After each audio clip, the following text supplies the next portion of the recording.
Hello, let me show how to log in Facebook account by 2FA code. First, you need go to Facebook and then you copy UID and password.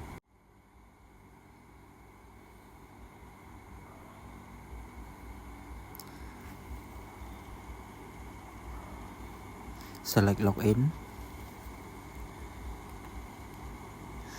and then try another way. Authentication app and then go to your 2FA code, copy it, go to website 2fa.live,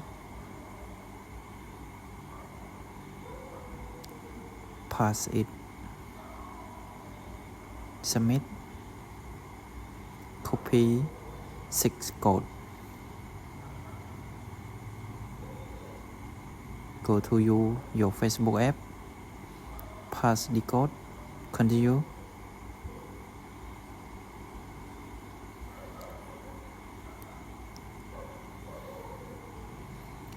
Everything has done. Thanks for watching.